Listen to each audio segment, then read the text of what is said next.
প্রেমে পড়েছিলাম খুব অল্প বয়সেই। স্কুল লাইফ শেষ করে কলেজ লাইফের সেই প্রথমেই আমার এক ক্লাসমেটের সাথে। পড়াশোনা চলাকালীনই আমাদের প্রেম ছিল অনেক গভীর। আমি তাকে খুব বেশি ভালোবাসতাম, সে বাসতো। এর মধ্যে অনেক মেয়ের সাথে সে জড়িয়ে পড়েছিল। আমি বারবার তাকে ক্ষমা করে দিয়েছি। সব শেষে সে আমার কাছেই ফিরে আসতো। এভাবে আমাদের গ্র্যাজুয়েশন শেষ করলাম। আমরা দুজনে চাইতাম দেশের বাইরে সেটেল হওয়ার জন্য, কারণ আমার বাবা ওর সাথে বিয়ে দিবে না সে যদি দেশের বাইরে সেটেল না হতে পারে। সবকিছু আমাদের জানাশোনা, আমরা বিয়ে করব।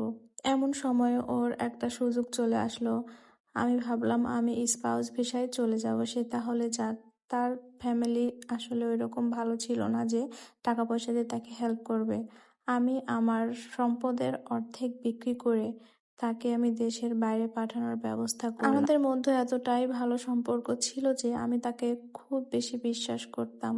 আমার ফ্যামিলির সবাই জানতো তার কথা। গ্র্যাজুয়েশন শেষ করার পরে আমি একটা জবে ঢুকেছিলাম, জব করছিলাম। এদিকে আমার বয়সও হয়ে যাচ্ছে, বাসা থেকেও বিয়ের প্রচুর চাপ ছিল।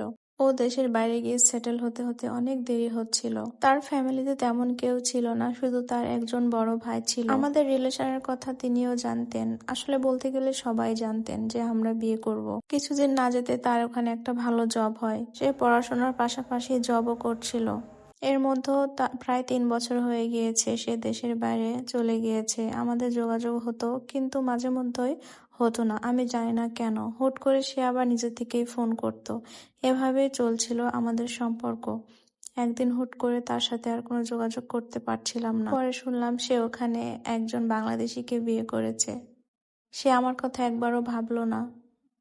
আমার শেষ সম্বল বিক্রি করে তাকে আমি পাঠিয়েছিলাম। সে আমার সাথে সারা জীবন হয়তো অভিনয় করেছে, আমি কিছুই বুঝতে পারি নাই। আমার জীবনটা এভাবেই যাচ্ছে। আমি এখনো বিয়ে শাদী করি নাই। এটা এক দিনাজপুরের আপুর জীবনের কাহিনী। এটা শুনে আসলে আমার খুবই খারাপ লেগেছে। আপনাদের মতামত কি অবশ্যই জানাবেন। আর যদি কেউ চান আপনাদের জীবনের কাহিনী আমাকে বলবেন, অবশ্যই লিখে পাঠাবেন আমার মেসেঞ্জারে। গল্পগুলো ভালো লাগলে অবশ্যই আপনারা লাইক, কমেন্ট করবেন, শেয়ার করবেন আর পাশে থাকবেন ফলো দিয়ে। আল্লাহ হাফেজ।